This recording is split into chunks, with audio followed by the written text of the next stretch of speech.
All right. Welcome back. Welcome into the BFR Podcast presented by Sports Mockery and Fanatics. My name is Dave. I cover the Bears for SM. You can see all my work over there where I cover the Bears. I'm joined by my good friend, co-host, Bears content creator, Ficky. You can follow him on all socials at It's Ficky Baby. Of course, you can follow me at Dave_BFR. And then the pod, of course, is going to be at BFR_pod in the middle of your screen if you're watching on YouTube. Today, we're going to be really simple Bears versus Bengals. We're going to be recapping a very fun, I guess you could say, joint practice between the two teams. I think it's fun for one side. The Bears and the Bengals, I think, had a really tough time. Probably don't want to come back to Chicago after Saturday. So we're going to recap it all. We're going to go through what we liked, what we didn't like. We're going to go through Caleb Williams' update, Joe Burrow as well, which at the top, I just want to kind of say people are saying it's probably his worst practice as a pro, potentially. That's their beat writers. They're beat writers, which I'll show him some love because he kind of actually had all the stats in regards to what Joey B did against, or what he didn't do against the Bears starting defense. So before we hop into it, what do you say, the hair? Yeah, I actually like it, man. Fun fact, I kind of like him shaving it. No, I don't mind it. I mean, it's just the hair, but it's just a little joke. No, yeah. They actually have on the sleeper app, if you guys are familiar with fantasy, they have Eminem as he is as the photo for Joe Burrow. It's instead of his NFL player profile Marshall Mathers or picture, it's actually it's Eminem. Yeah, Marshall Mathers, hilarious. Which is honestly just hilarious. But Ficky, before we hop into all this, because there's a lot to get to, how you feeling? How you doing? Feeling good. You know what I mean? We just had a show yesterday, so still riding the wave. I'm just back at it. Back at, of course. We're never going to stop. But I'm just glad that I was afraid because of the rain and whatnot and them closing the practice that we weren't going to get like enough information for the show, to be honest. But after the practice concluded and seeing all the reports and things like that, I'm just happy that there was enough in there to actually make it worthwhile. You know what I mean? Because there was that fear. Because, I mean, I feel bad for the fans that had tickets to it and then they couldn't go anymore. And then it being closed off, and we'll talk about the media policy and how you can't get stuff, but it just made it tough. No, for sure. I think it is. Going into this was a little worrisome about are they going to be inside at the Walter Payton Center? Because if that's the case, I mean, there were so many media members, they weren't going to fit everybody in there. It just wasn't going to be. It was going to be a very, very terrible time, and I'm not sure if they would have got through anything. So the fact that they were able to go outside, yes, it rained pretty hard in certain spurts. It sucks the fans are not there. However, the Bears did kind of do their best to compensate them with 2 free tickets to 2 more practices. I think they opened up 1 more practice actually to the public than originally slated. So, I mean, that's a really cool gesture. But Bears-Bengals, a lot of people were looking forward to this one. I saw somebody that traveled all the way to the parking lot where they shuttle. They didn't check their phone, so they got there, traveled 3 hours, and they got there and like, wait, it's canceled. Yeah, that's tough. That one, that's where you kind of feel it. Yeah, you feel that for them. And I was a little worried, if they weren't going to practice outside, that maybe the case was, this is going to be pretty brutal. But at the end of the day, a lot happened. A little worrisome because there is that no media policy when it comes to the Bears. When it's a close practice, there's no videos, no live tweeting, which is honestly, I guess we could spend 30 seconds on that. The Bears have to get with the times, dude. The Cincinnati Bengals Twitter, social, Instagram accounts were all just tweeting highlights of the Bengals, almost looking like they were having a very, very good practice.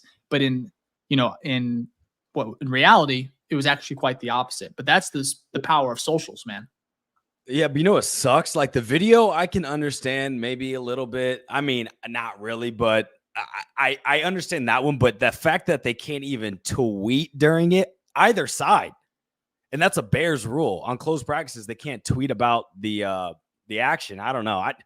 I just feel like you're missing out on that because it's only benefiting the Bears. It's not like these tweets, even during like open practices, it's not like these tweets are going to schematics, right?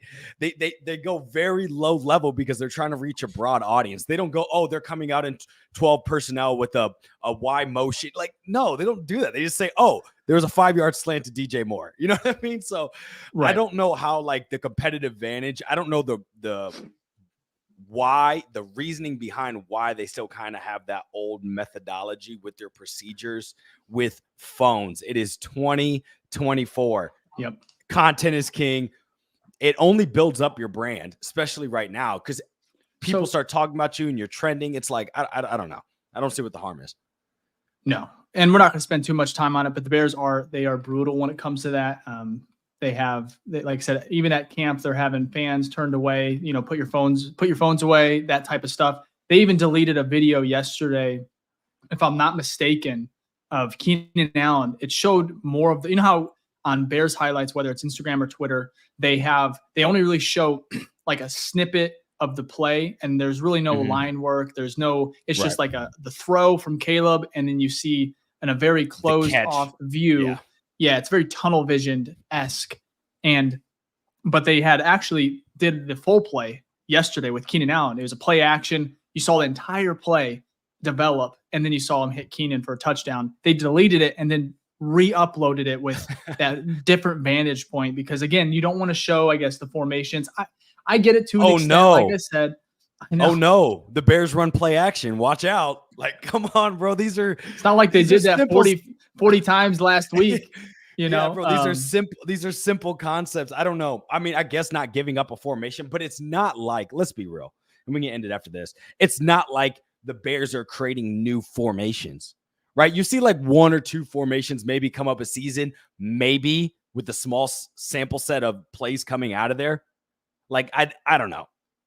You're not reinventing the wheel here. It's like you're running a formation I'm sure some other team is running, a concept or something close to some other team in the NFL is running. But I get it. I get it from the perspective. It's just kind of dumb.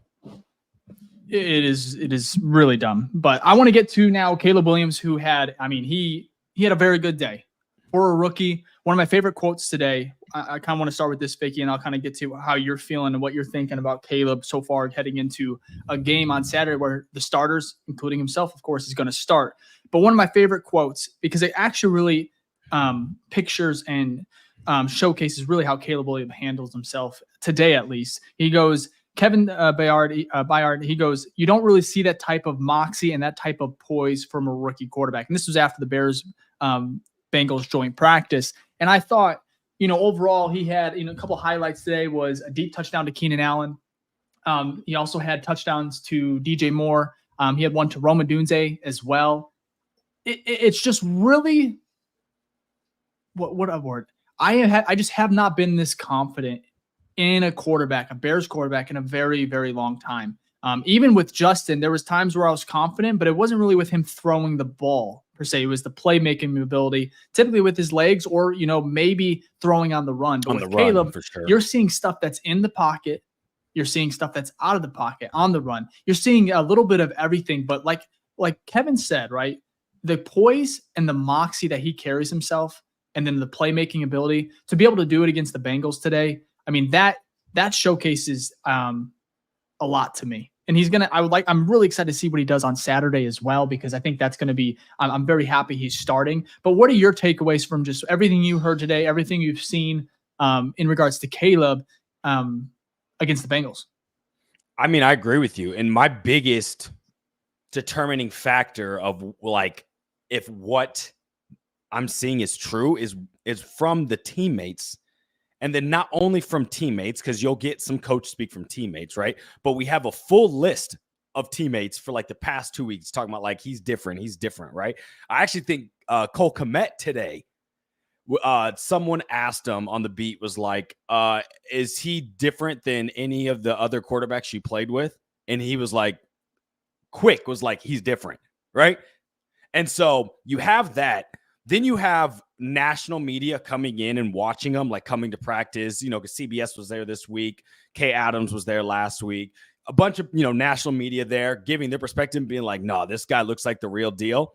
And then you mix it in with the eye test and you're like, wow, this guy looks pretty good. You know what I mean? So it's like, it's not like there's one major thing, but when you have like basically everyone in agreement about a certain player, then you start to believe that maybe this is the real deal. And I don't think I've ever, as a Bears fan, been in a situation where you have so many people say, yeah, I think this is the real deal. Whether it's him confident, whether it's him knowing the plays, his arm talent, right? We've heard it all, everything, 0 to 100. And so to hear that from just a multitude of people, whether it's Bears fans, teammates, coaches, ex-coaches, national media, Chicago reporters, like, it's crazy. It's crazy. We've seen it with other positions, but never the quarterback. And I think that's why you probably feel, and I feel so confident that this guy probably is the future for this team. No, yeah. Well, I mean, whether we like it or not, he definitely is. But For sure, yeah. The future. But for what I think what you're saying here is like we could have a quarterback here for 10, 15 years. And that's, and again, a lot to take. I'm not taking that, I guess. It's a lot to say just from a practice. But overall, I'm going from when he was drafted until now. You hear how his teammates are talking, his coaches, and even today with the Bengals. I think a lot of people on that team, especially that defense, you can see the highlights here. Like, this is a rookie quarterback dicing up an AFC contender, right? Mm-hmm. Am I crazy? Yeah, like they are contenders. Anytime you have Joe Burrow, of course, and some people have them going from worst to first, because last year they sucked because Joey got hurt, right? Let's just be real, right? But every time Joey's been healthy for full season, they're in the playoffs and contending. And one year they went to the Super Bowl. So yeah, to say that they're contenders, I 100% agree. And now I wouldn't say their defense is the strongest part of their team. You know what I mean? No. But even still, the fact that you are able to do that in a practice and hold your own, not saying your day was perfect, but to the thing that's very impressive is that he doesn't look like a rookie. Doesn't mean he's perfect, but like to be able to be there and just be very decisive with your decisions, right? Whether it's right or wrong, be able to bounce back. And then also the talent of just how he throws the ball and reads the field. Having all of that against an opposing team is like awesome to see. We have not, I mean, we keep preaching on it, but I haven't seen that in a minute. So yeah, that was one of my biggest things here. I want to bring up this first play that it was from Caleb to DJ Moore. And I think this highlights where I'm like, it almost sends the wow factor, because it's such a clean rep. His mechanics, his delivery, like it's so, and then the ball just pops out of his hand.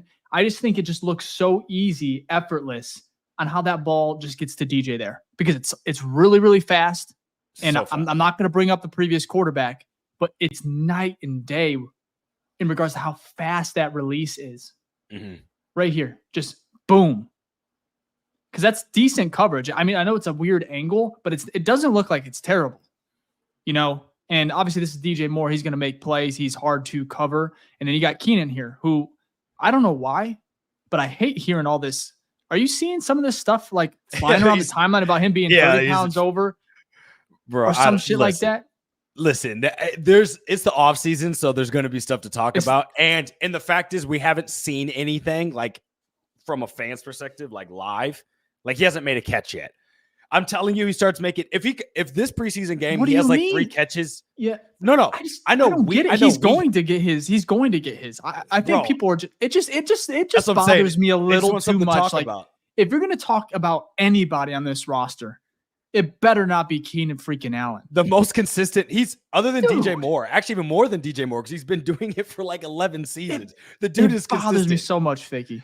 Yeah, but again, I think it's because we haven't seen anything. Not me and you, but like the media hasn't really seen anything of him outside of practice yet. I'm telling you, if this preseason game he gets like 3 catches for 40 yards, people are not going to talk about it. Like if it's if his within his limited snaps he gets 1 or 2 targets and catches, that won't come up. But he hasn't gotten that yet. Also, he's never played preseason before. So we don't even know if he's going to be playing in this one as well. I know they're starters, but he may get like 5 snaps. So I just think people need something to talk about. But I just don't want no Keenan disrespect in the timeline. I can't, that's one thing I won't allow. I don't want to see it. I'll mute you. I won't block you, but I'll mute you for at least a couple weeks, because Keenan's going to get his. I don't think he's going to, even in preseason, you're not going to see it, because this guy is not going to play a lot of snaps. And I just don't think he's not going to. Does he need to? Like DJ, you see DJ Moore over here, stiff arming, guys, making it really hard to go down. You see that clip on Hard Knocks about saying how he loves football, or he likes football, and he's takes like 4 Bills players to bring him to the ground. Keenan, I don't think he's going to give that effort, right? I was watching the All 22 film, Vic, and it was a play. It was the screen pass to DeAndre Swift, and you see Cole Kmet running his ass off, right, trying to catch up to Swift. You see DJ, and then Keenan's running pretty hard too. And it looked like he was going to lay a hit, which would have been a penalty at the very end of the play where DeAndre Swift fell down, actually. I just thought it was funny to see the effort between all 4 or 5 players there, because you have, like I said, Cole running real hard, DJ's running hard. Keenan, I feel like he was jogging on that play, which is fine.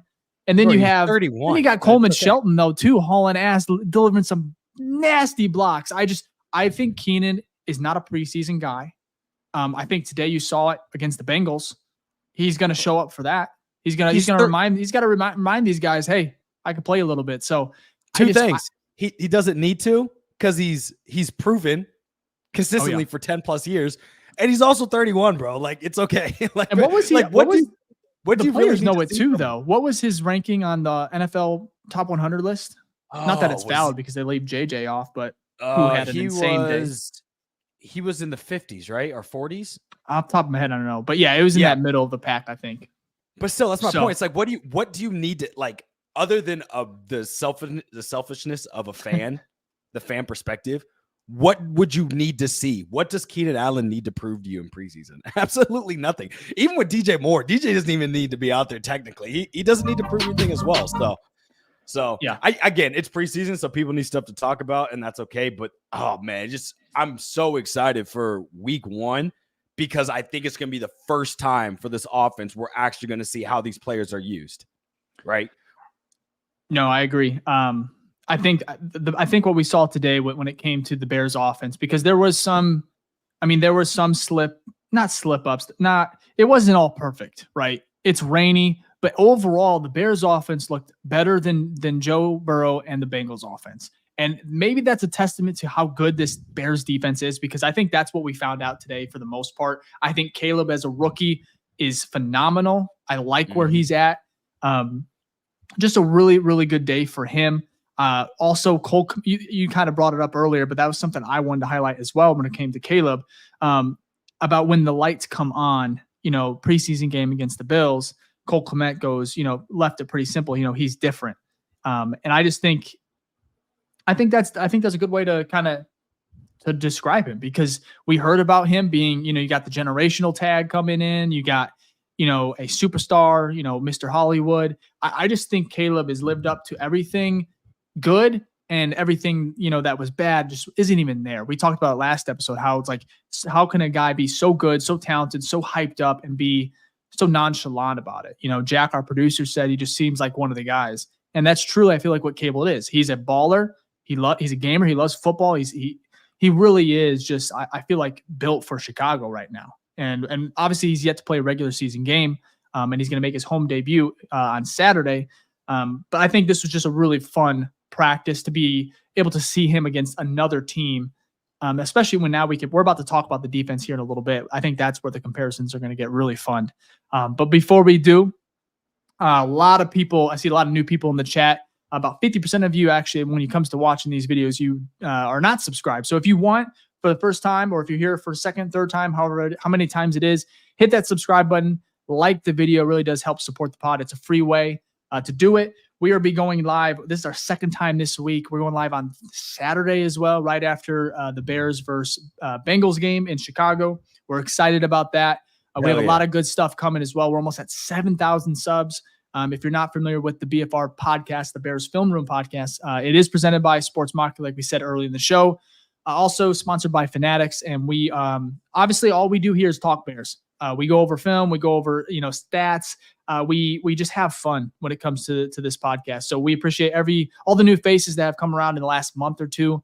We appreciate the love and support. But if you can, just hit that like button. We appreciate it. And Ficky, I want to kind of leave it over to you in regards to just kind of some stuff that we got coming up, our Patreon, and then we're going to get to the Bears defense and Jalen Johnson and his day. Absolutely. Thanks for the handoff there. No pun intended. But if this is your first time watching the show, like Dave said, if you'd like to give a thumbs up and like the show and subscribe. We'd appreciate it. But also, if you give hashtag new face gang in the chat, we'll make sure to give you a shout out at the end of the show. So if that's your first time, hashtag new face gang, we'll give you a shout out, and we do this every episode. And then all our OGs that are in the chat, which I know a lot of you are in there because y'all are balling out and chatting it up. If you want to, if this is your second time watching or this is your 50th time watching, please give a hashtag OG in the chat. We'll give you a shout out at the end of it as well. Now, that's all the free ways to support us, and we appreciate that, all of that. We really do. But if you also want to support us through monetary ways, we do have merch, fire merch. We want to look fly as hell as well. We have BFR shirts, hoodies, hats. If you want to get a gift for your friend, your mother, your dad, your dog, I don't care who it is, you just want to give a gift, we have a store, thebfrstore.com. That is thebfrstore.com. And we have some fire stuff on there. We really appreciate it.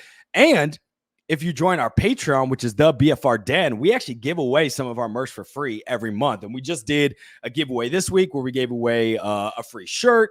And that went out to our winner, Chris. So if you want to join our Patreon, we're going to have our Madden League in there. We have our private Discord in there.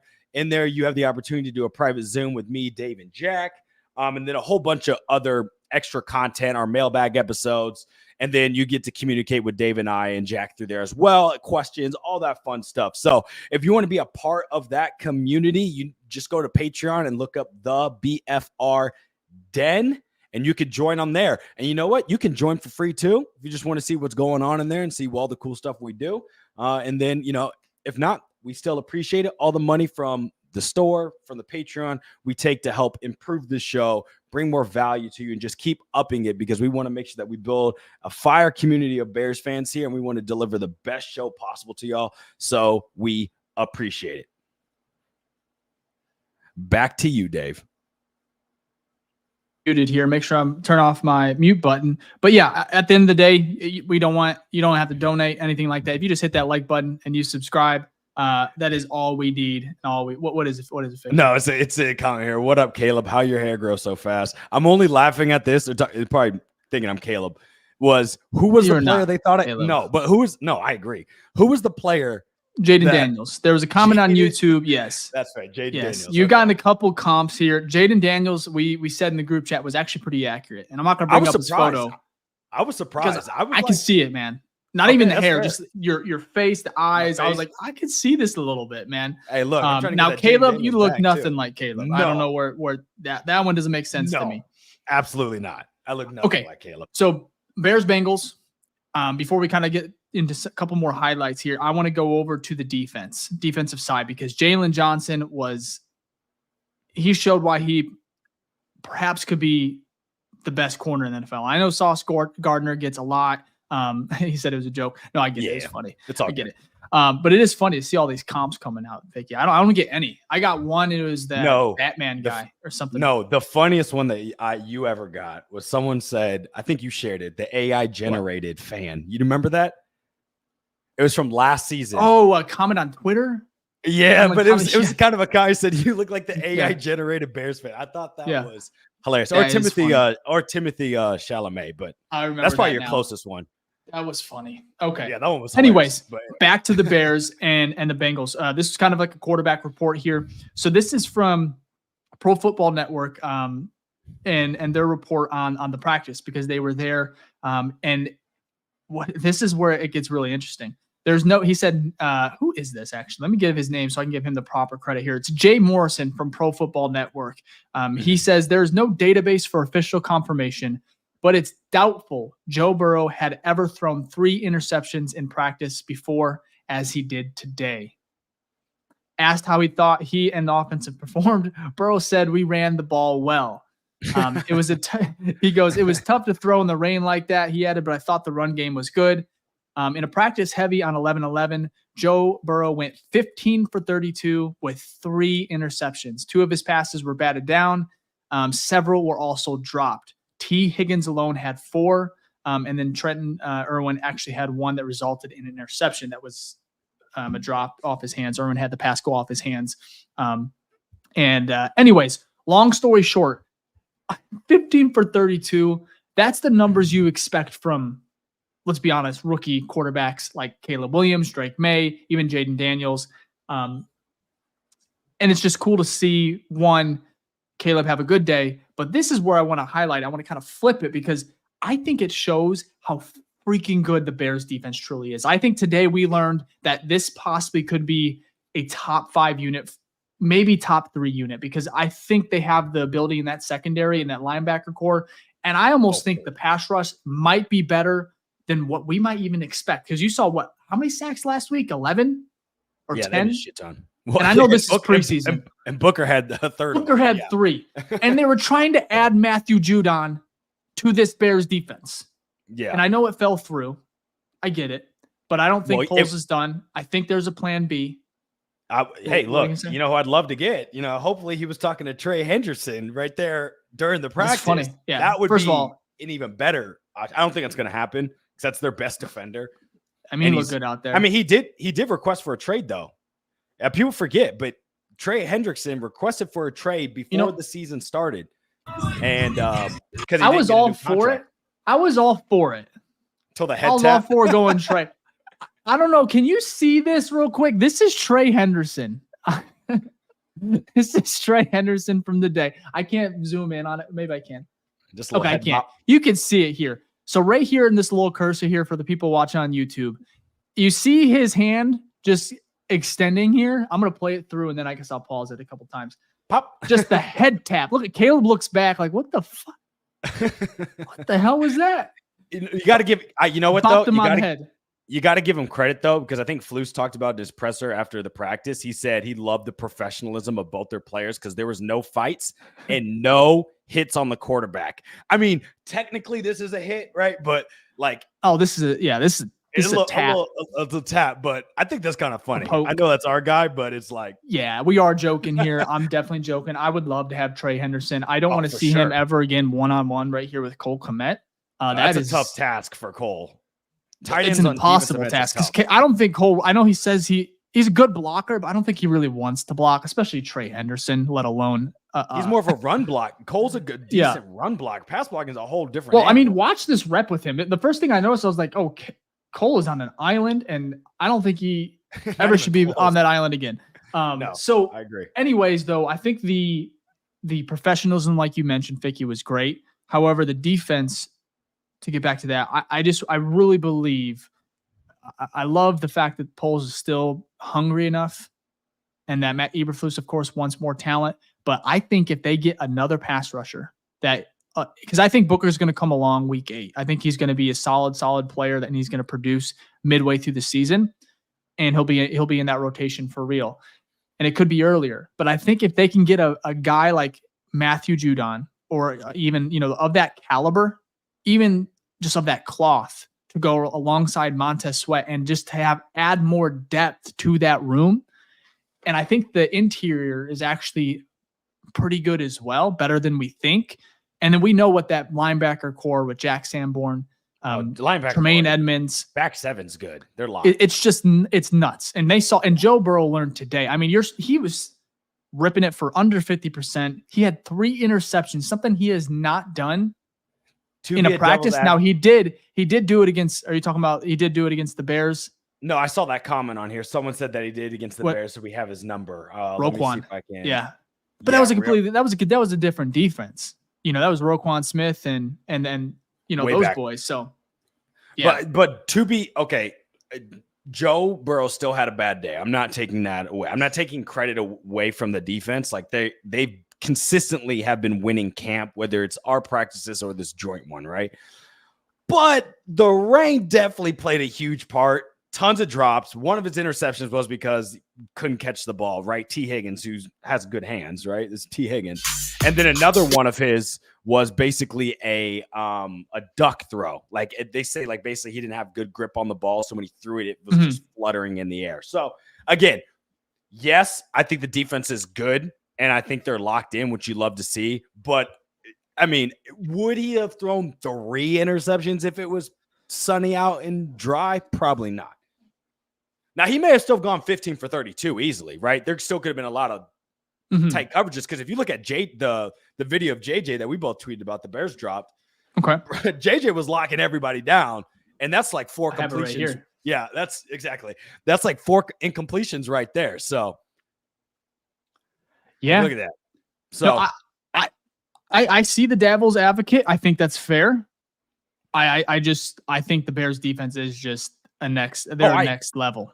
Sorry, I agree. I'm just saying the numbers may be a little inflated because of the weather. Because I mean, Caleb has thrown some interceptions too. He's had some bad days, some bad practices, and I think it truly is one. It's a rookie quarterback. This is going to happen. He's trying to figure out what he can get away with. We talk about that all the time. But I love the fact that he is going to battle. He's going to war every single day against this type of unit, because it is honestly only going to make him better. Now, Joey B is going to be fine. If he stays healthy, he's going to be dominant like he always is. I love Joey B. He's going to be a superstar this year. I hope he stays healthy. He's good for the league. But I think this Bears defense is going to be so good for Caleb, because going into that Bills game, you saw how easy it was for him. And I understand it's vanilla, Ficky. I get that it's preseason. We all do. Of course. But it just looked different, right? Similar to what Cole Kmet said. And I think it's going to look different again on Saturday against the Bengals. I agree. The devil advocate was more about just inflated numbers. Like the defense is, first off, you have 2 players who are very confident and at their peak right now, which is Jalen Johnson and Montez Sweat. It's also nice that the Eddie Jackson replacement was probably someone better than him in the moment with a Bayard. Yeah, he keeps saying Frank instead of Kevin. Why do I want to call him Frank? I don't know. Frank Bayard. Does he have a brother? Look it up. But I think with Kevin, bringing that leadership and that veteran presence, also him being a dog as well, like actually having the talent, I think that also helps. And then you have, again, you're going 3rd year now with Brisker, 3rd year now with Gordon, right? Tyreek, 2nd year. So like you're hoping the confidence level of those guys keeps going up, and it seems like that. So I think that back 7 is easily going to be top 7. I mean, top 10, if not top 5. The only question that we have, which will determine if this defense is like elite or just really good, is that front 4. Does Billings have the same year that he had last year or something similar? Does Javon Dexter step up like we've been seeing in practice, right? Does that equate on game days? Does Montez Sweat regress at all, or does he stay as elite talent? And then the last one is Montez who is that not going to regress? You would think put that out there. Yeah, I'm not. I'm just saying these are just questions. And then the defensive end number 2, who is that?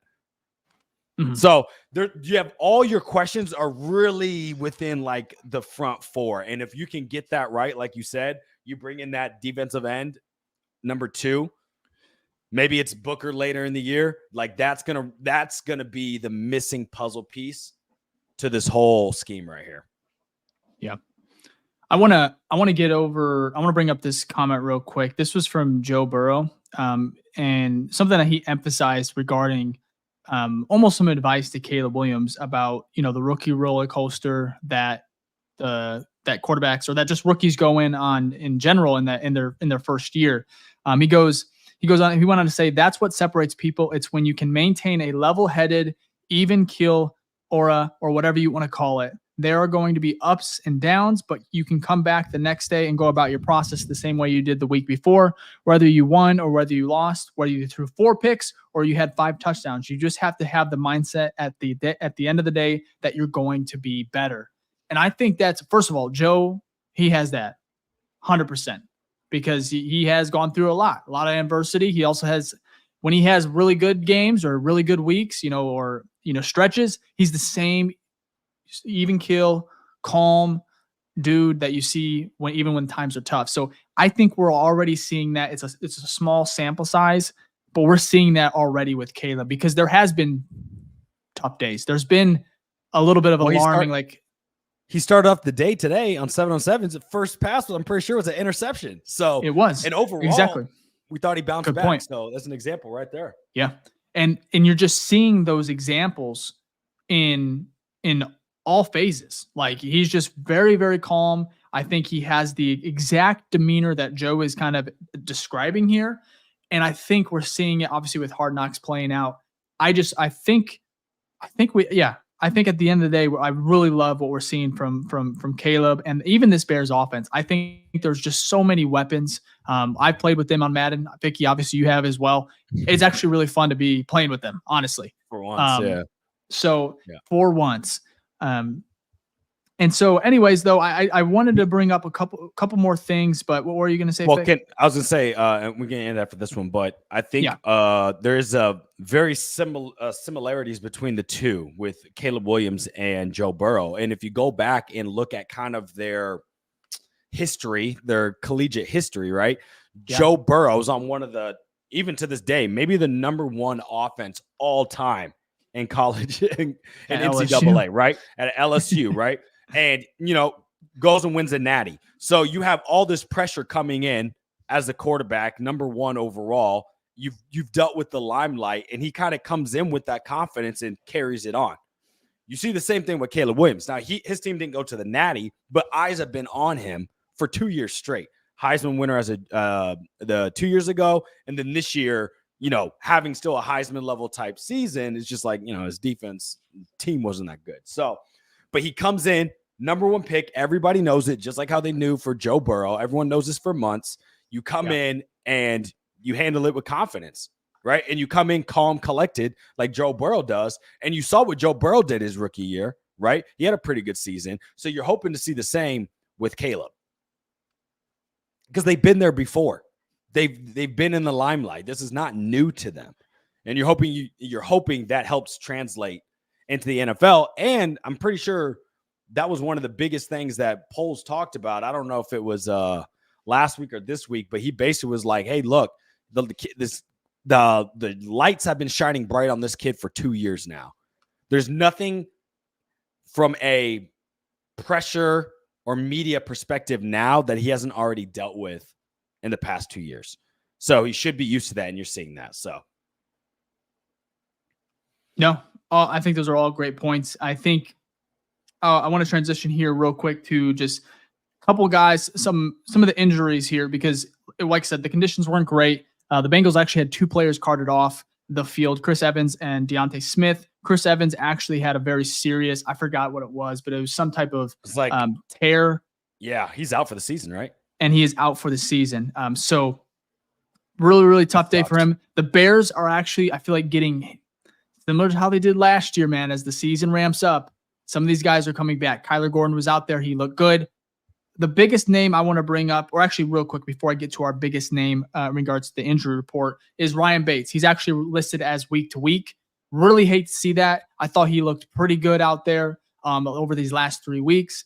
That's tough to see. Hopefully it's nothing serious. Hopefully he is ready to go for week 1, because he is a good depth piece and maybe even starter if he has to be. But I want to talk about our guy, Nate Davis. Ficky. We have both been, I would say, very, very not. We've been supportive of him. Supportive is the right word. Yes. I think that's what I'm trying to find here, because he met with the media today. He faced music. There were some tough questions that were asked. I thought he handled them very well, very professional. Let me go ahead and just bring up some of these quotes here. So we had, so first of all, Nate Davis is back. He's a full participant, 100% in practice. He is starting. He did not lose his starting spot as of yet. But he went on to say this, that since he's back to practicing full after the injury setback that happened earlier in camp, he wanted to share his mindset going to the season. So he goes, he just wants to show the world what type of player he is, especially when he's healthy. When my mind is right and my body is good, I know I am a special player. And the Bears did too. That's why they handed him that contract. That's why they believed in him. Now, it hasn't been great last year. We all understand why, the emotions and everything that he had to deal with. And now you go here where, if people remember correctly, when camp started, I know it feels like a century ago, he was out there. He was there. There was no worries. He was 100%. Now the pads weren't on. Yep. He was consistently there and nobody talked about it. It was great. And then, of course, he was held out for a little bit, or for one practice and then another. And there wasn't really any clarity. Updates. Nothing. And then we finally got an update that he is listed as day-to-day. Ended up being a little bit longer than that. But let's see here. So he went on to say, this is where it says, he goes, he feels 100%.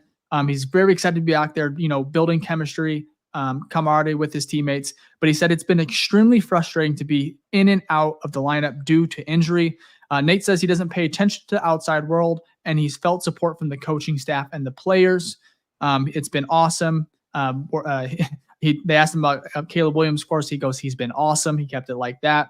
And he said he's also looking forward to getting a lot of reps on Saturday. One of the biggest things on him is that he says the perception on him not wanting to practice is unfair. And I think you and Ficky, you and I kind of agree to that. I thought that was unfair. And he even mentioned that he wouldn't be the player he is, and even when he was in Tennessee, and he wouldn't be at the spot or where he is in his career right now if he wasn't a hard worker, if he didn't want to practice, because he enjoys it. It's just been that setback after setback, and it's not been, smooth sailing for him in Chicago, and that's fair. And I understand that some fans are going to get upset. And Cole Kmet even said today in a very funny comment, he said, fans are allowed to fan how they want. For me personally, it was really cool to see Nate Davis, open up, face the music, and then kind of push back on a little of these perceptions about him. And I'm excited to see him get some reps. I hope they do put him out there. Obviously, I think they're still ramping him up. But man, I think it would be great to see him get some really fun. Maybe I think they said about a quarter potentially is the starters might play. And I think we would love to be able to see those reps in person, and just be able to finally see that power. And maybe we can get some consistency out of him. But I thought it was really, really cool to see and hear from him today. Well, yeah, that's great. I'm glad that he's healthy. What I never understand is, and sure, fans can fan on you want. I'm not saying these people are wrong, but when you're looking at the what benefits the Bears, is Nate Davis being their starting right guard for every game this season. He is the best right guard that we have on this team. Okay, we signed him because he was a really good guard and a consistently good guard. That's why he got the money he got. And that's why people are upset that he's not living up to that, because he was good at some point, right? And it's not saying that he won't be, but that's my point, is like people saying, oh, get rid of this bum, ship him off. I'm like, bro, no, he makes our offensive line, just being on it, 1.5 times better, if not twice. If it's the Nate Davis we've had previously, right? Because if you have a healthy Tevin Jenkins and a healthy Nate Davis out there, really your only question now is the center position, and the interior has been the weakness of this team for like 5 seasons, if not more. So we want him to play, get snaps, look good out there, and just let us not talk about it. The thing, though, which I think can happen, is the NFL is what have you done for me recently from a fan's perspective, from a coach perspective. So if he's healthy this whole season, or maybe not every single game, right? But if you give me 14 games, 13 games, and you look good out there, I'm hoping that it would put all this to rest. And it'd be like, hey, guess what? We got the guy. We got the value of what we paid him in free agency. This is who we signed. So we won't know until the season starts, but me and you talked about it. As long as he's healthy by week 1, great. And we were like, he probably will be, and here he is. So not to toot our horn, but yeah, knock on wood. Not to toot our own horn, but it's more of the idea of like, we both understand the value of Nate Davis on this team. It's his floor for me, Ficky, that is so good. Because last year, again, there were some people that it's almost similar to like Trubisky when he would miss a wide open, receiver, or even Justin, right? You get those screenshots, of Justin just missing Cole Kmet, down the seam. It's brutal, and there's context to it. And I hate screenshotting quarterbacks. I don't like it. With him, they were similar to like if he had a bad rep, because believe it or not, these guys are professionals, but they're going to lose. There's going to be moments where it doesn't look great. One of my favorite funny moments last year was actually Jordan Love. And I know he's not a lineman, but he was tripping over his lineman, right? He went under center, lost his balance, ended up getting a false start because he, fell into his offensive line. But to bring it back is I understand there's going to be bad reps from him. There's going to be some moments. Even look at Tevin Jenkins, had his worst game last year when we needed him most against Green Bay in the final game of the season. Could not block. It was a terrible game. And he's potentially a Pro Bowl, maybe even all pro guard. And Nate Davis, I'm not saying he's all pro. I'm not even saying he's a Pro Bowler, but he's a good player at the end of the day. And I would say that maybe when we signed him, we won't be getting full value for that. However, we lost a this year. is such an important year for Caleb Williams. And if Doesn't we can matter. provide stability and he can stay healthy, like you said, Fick, I think that number is 100% worth it, especially if he can help Absolutely. consistently give Caleb time and consistency with, the same unit. Because I like Coleman Shelton. I really like Shelton. I like Ryan Bates. And of course, Darnell Wright. I thought it was interesting. Did you see that comment here about when Flus talked about the center position still being up for grabs and also the tackle? Did you hear that? You didn't hear that? No, you might be right. No, I didn't though. Yeah. What tackle? So that's what I said. I was like, Darnell Wright's had a weird camp. Let me pull it up. I'm almost positive. I'm like, are people not talking about this? Because he did say You tackle. sure it's not left? Like with Braxton? That's what I'm thinking. There's no way it's Darnell Wright because I just thought it was even if it's Braxton Jones, that right tackle or left tackle position. That was a little weird because there's been no real talk about that. So anyways, all I'm saying is I like Nate Davis. I respect him. I enjoyed hearing from him today, and we're not here to toot our own horns, and I'm not telling anyone how to fan because I think that's what is so great about the NFL is your opinion is your opinion. But my opinion is I think Nate Davis is actually a good player, and I hope that he can continue to stay healthy and maybe prove a lot of people wrong that are doubting him because there has been moments where it's been fair to do that. So anyways, what did you say? Right guard? I think Juice said it was right guard and center, which would make sense. Okay. I'm not saying you're wrong because I didn't. My notes are off then because I thought he said center and tackle? right tackle. Center and tackle. I hope not. Or left tackle. He just said tackle. I hope not because that would make me question a lot of things. No, it's all good though. But either way, there are positions open. The offensive line is fluid. And then also not only just Nate Davis being a starter, what that does then is it makes your depth even better now. Because now you have Coleman Shelton and Ryan Bates as your backups. And those are starters. They were starters on other Bates was, not Shelton. But you have fringe to starter talent as your second string. And that's great. Because as we know, the NFL has tons of injuries when it comes to the offensive line. That's what it was. I think it was swing tackle. So that'd be Borum. Thank you, Freeze Pop on YouTube. I think it was the swing tackle position. I'll go back and watch it to confirm. It wouldn't be Karan because Karan's still injured, right? So would it be? Well, no, they're ramping him up. I think he'll be ready to go. Okay, so it'd be Borum and Karan for swing. But I think here, right guard center, it did make more sense. I don't know. I think Jesse Wade, thank God we are set at tackle for the most part, because that could be another topic, but we don't have to really. You know what's crazy though? I'd rather be set at the interior because we learned from the past seasons, But I think we are. No, I agree.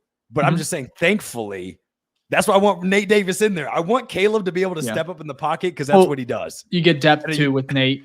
Because then someone's pushed down, right? At the end of the day, someone goes down. That's how it works. So I'm pretty hyped at what we saw today. All the feedback we got. Another big moment here. Well, before we do, we have over 100 people here in the chat. If you can, go ahead and hit that like button. Truly, really, that would be honestly so sick. Like I said, we're so close to 7,000 subscribers too. So if you have a moment, you want to stick around with us, the season is right around the corner. Hit that subscribe button. We have a lot of fun content coming down the pipeline.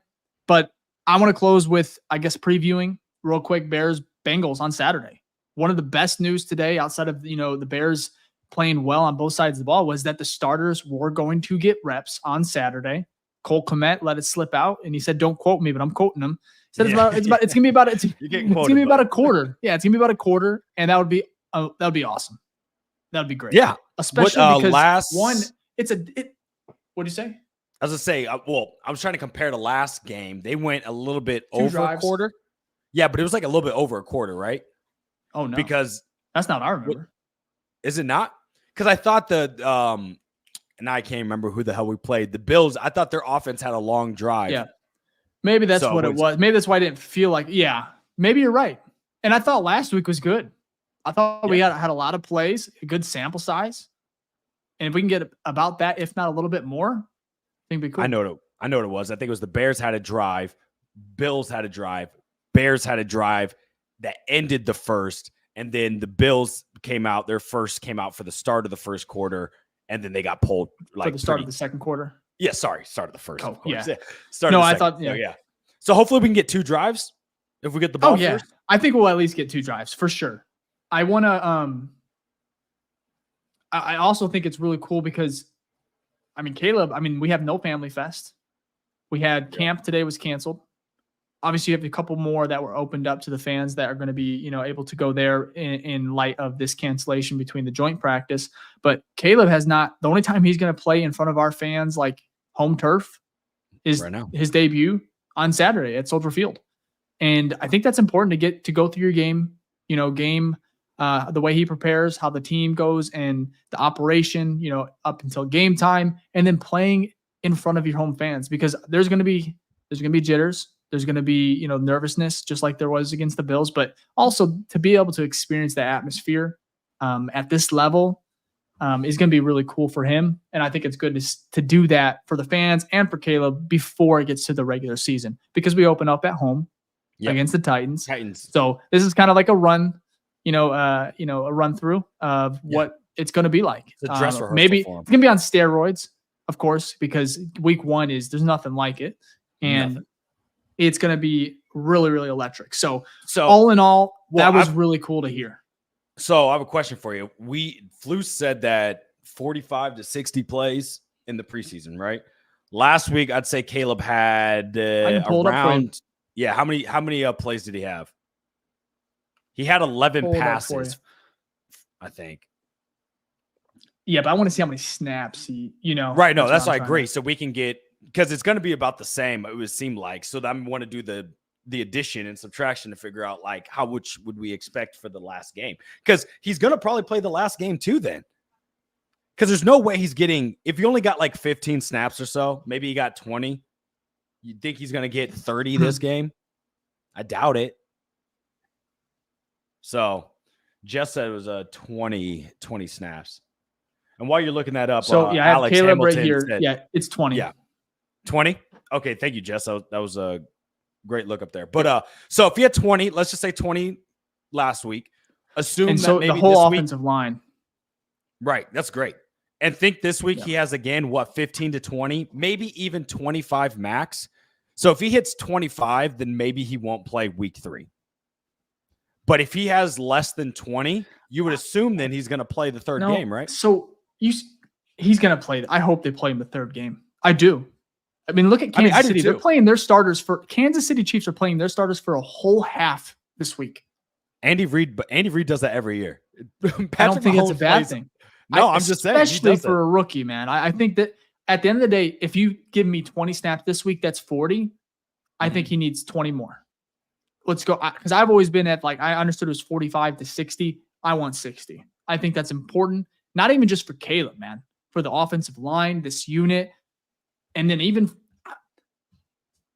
I don't, maybe the defense doesn't have to be out there, but I do like seeing them together as well, because you want to hit the ground running. You have to. You can't afford to be 0-4.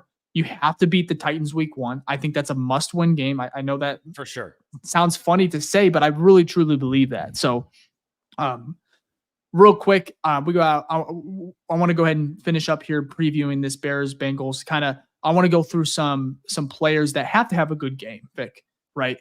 This is camp. We're watching Hard Knocks. We're seeing everything unfold. Give me 1 or 2 players you're going to be keeping an eye on that you think have to have a good performance. Not that they're get cut, but maybe they might lose a spot. Maybe it might be kicked down as far as the depth chart goes. See, have to have and who I want to have are 2 different questions, but yeah, Give me both. have. Okay, so who I want to, and okay, this one is both want and needs to. I would love to see Colin Johnson play this week. Okay.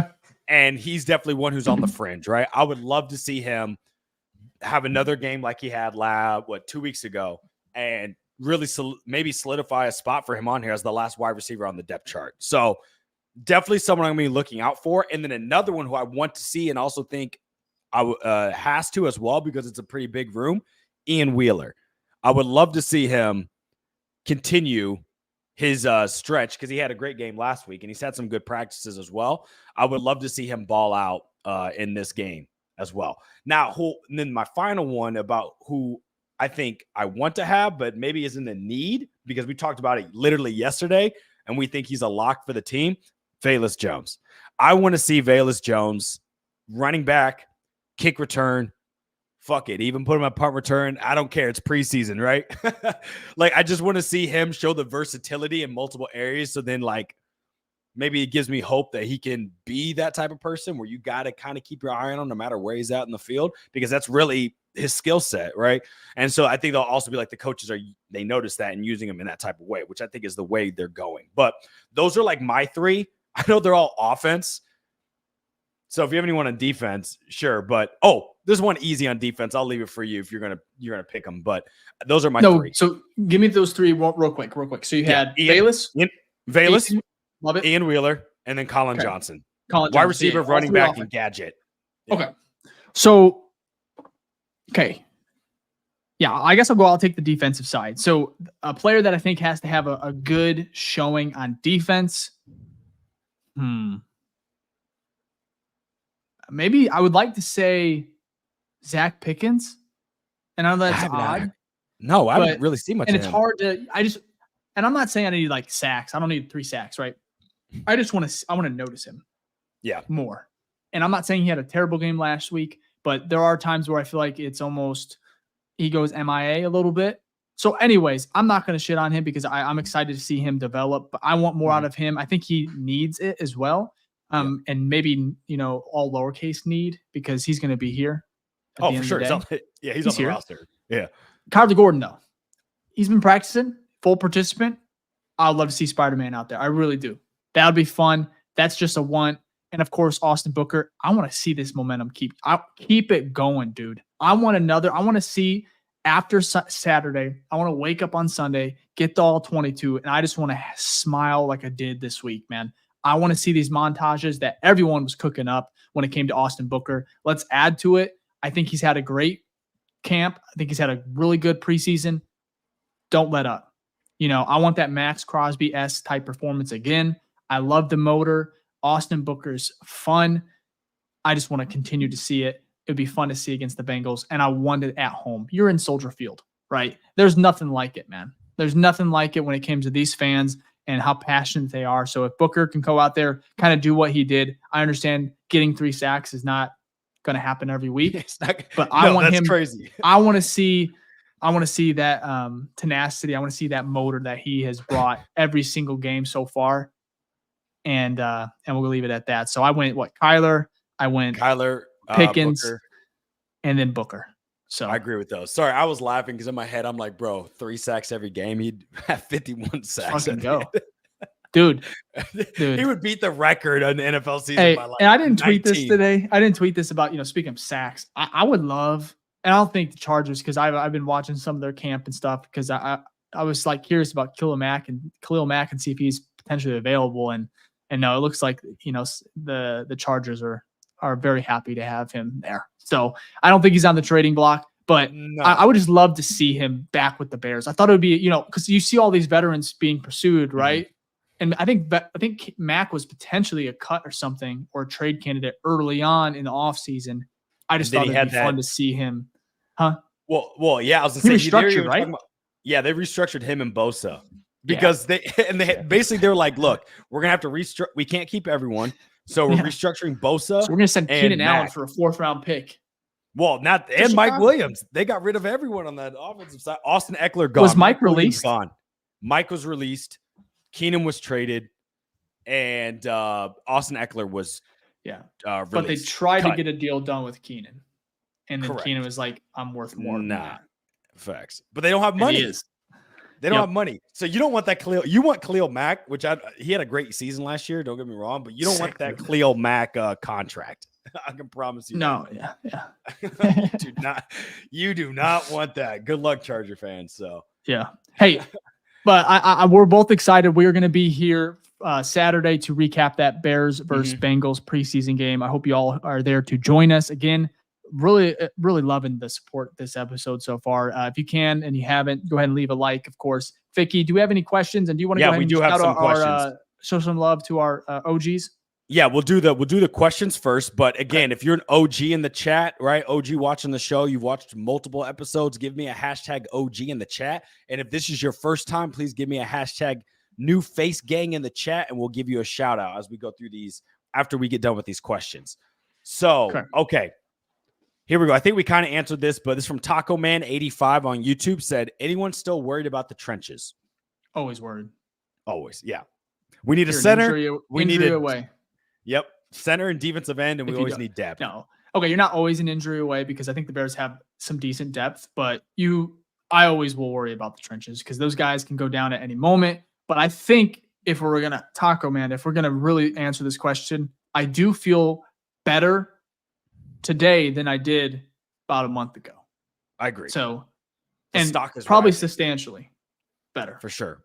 But the depth, though, I feel better about the offensive side. The defensive depth, I'm like, I don't know about that. So, but Ryan Poles is working. He's working the phones for sure. As we he know, is working with the New phones. England.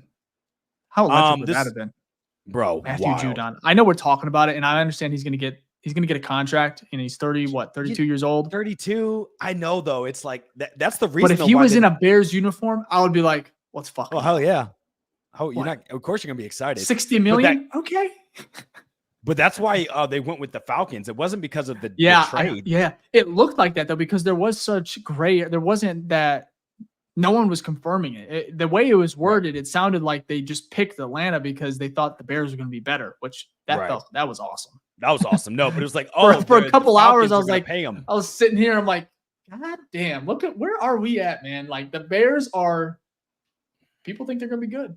Anyway, Ryan Pace making moves down there in ATL, or literally where I'm at. So I might actually have to catch a game this year. But anyways, Bears Wednesday Bears ski film. Were you guys there on Wednesday? I brought it up because I wasn't sure. Look like us? No, but was Wednesday open? Wednesday was open? Yeah, there's fans. You didn't know. We were not there though. Yeah. No. There's a lot of media there. There was like NFL Network and CBS was there. There's so many people, dude. Okay. Anyways. Yeah, Taco Man again. I feel like we kind of answered this, but Austin Booker going to be a rotation guy or the number 2? I think he's going to be a rotation guy to start the season, and then down the line, I think we're going to see a lot of impact on him. And it also depends on who they bring in as well, because they bring in a guy that is an impact right away type of player that's going to push Booker down. His reps are going to go down, but I think he's going to crack the rotation.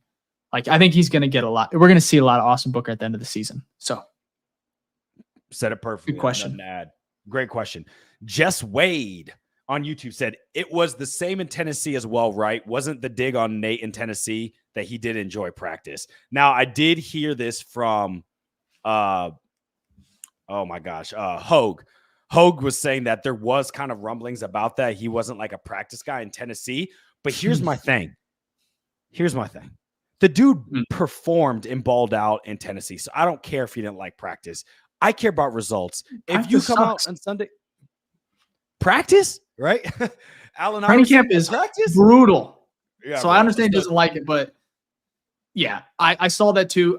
For me, I don't like to, even with the Claypool stuff, that there was talk about that as well with him, right? There were some red flags. So I understand it. They may not have been wrong with that one. No, you're right. They may not have been wrong. Okay.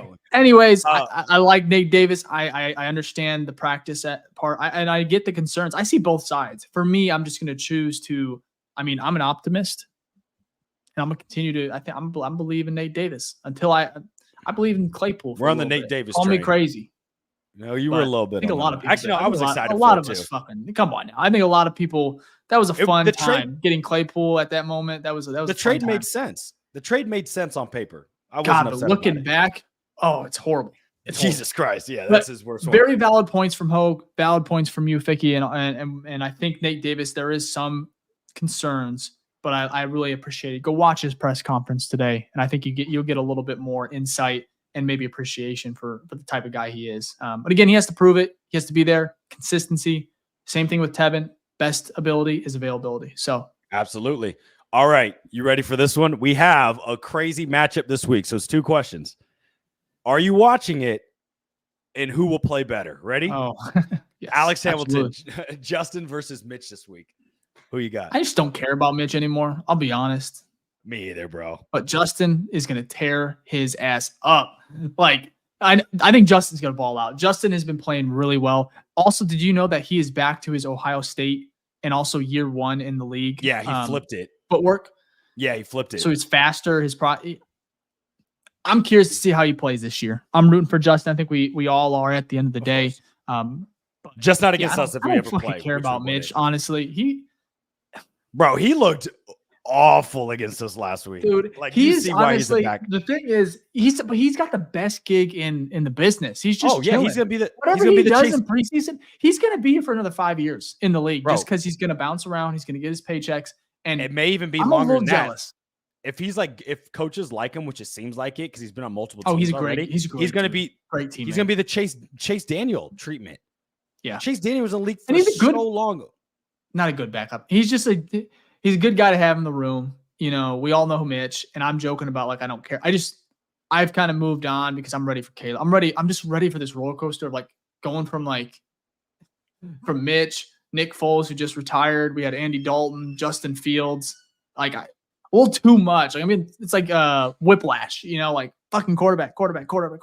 I want some consistency, man. Give me 10 years. I even need 15. Tough. Just give me 10 years. We easily have the worst QB carousel other than the Browns. The Browns have the worst one ever, which is crazy because they're still good. They still go to the playoffs with like Joe Flacco, which blows my mind. But anyways, let's see here. Okay, then we got Charles Kors here on Facebook. Said, scratch my last question, so I'm not bringing that one up. But he said, who do you guys think is more likely to get cut?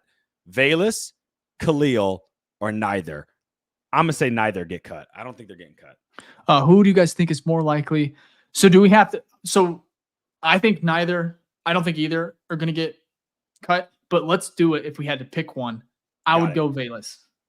Yeah, for sure. If anything, now, if you're going to say who is more likely to not be on this team after week 8, I'd probably say Khalil. He might get traded. So, but I think they're both on. I think they're both on the. What do you think his value is? Well, I guess it's ramped up at midseason too. You get a little bit of a increase. Well, he's not going to be a third. He's going to be like a 5th. I can even see a 4th potentially. No, I was thinking desperate. I was thinking 4th. His value, his true value is 5 right now. But if teams need a running back, yeah, for sure. Yep. If their starter goes down and they're trying to make a playoff run, Khalil Herbert would look real nice. But I think the Bears need him. So, we want Khalil on the team. So, all right, we do have a super chat here to end the show, and we'll do our shout outs too here as well. But Tito with the $5 super chat. We appreciate that. Said #OG, the real OG, been here since day one, and I'll be here till the end. P.S. Y'all didn't hear Poles walked up to Hendricks and gave him a jersey. I hope so, man. Give him his phone number too, so he can know where to hit I don't his think line. Bengals. First of all, Tito, thank you again, man. We appreciate it. You're so awesome. But I would love to see Trey in Chicago. It's not happening, man. No, I would be. No, I'll do $100 super chat if we get Trey. Well, I guess it would go to us, but I'll give $100 away to. What a risk there, Dave. Put 1,000 on it, huh? It goes right back into our pockets. Thank you so much, Tito, and thank you again to everyone that's tuned in. Really live popping show today, and we appreciate the love. It's Thursday night. Yep. So, and then another OG here with a great one here. Said MC Fact, who is an OG of the show. I'll give him a shout out here, but he said hit the like button. 60 likes with 88 in the chat. We really do appreciate it. Like goes a long way. Helps our show get out to more awesome people like you. So you're gonna hit like, and if you're really feeling frisky, go ahead and hit that subscribe as well. We appreciate all the love. And then we have 2 final ones. We got Alex again, #OG, back-to-back days after the gym. Appreciate that. Hey. I don't even know if I could after the gym. Sure, if you're listening to us in the gym, that's crazy. I can't even do that. I couldn't listen to myself in the gym, but we do appreciate that. We're all about Alex. #gains over here. And then Philip Arbrell, which that's a CHGO Abby. That's funny. Carmen Carmen's a funny guy. But he said, first time watching live. Y'all show's one of the best. Appreciate y'all. We appreciate it, Philip. Thank you for tuning in. So, and that means a lot. There's so many good Bears shows, content creators. So if you're spending time with us and putting us in rotation, we just appreciate it. Support everybody. We will be back again Saturday, like we mentioned. I think that's it, man. Back-to-back live episodes, man. It's been a while since we've had to do this, but it feels good. We're kind of regular. I think we're ready for the regular season, man. Fuck yeah, close. We've been ready. What are you talking about? I want real games to talk about and not just this preseason shit's kind of fun though. When Caleb plays, it does almost feel like a real game. No, it does, but it's like imagine a real game. You get 4 more data. Our episodes are a lot longer too. Honestly, when it comes to some of these, we got more to talk about. Full. Yeah, I think it's gonna be a fun season. We appreciate you guys joining us. Again, we're almost at 7K subs, so you know what to do. We'll be back Saturday and bear down. Absolutely. Peace.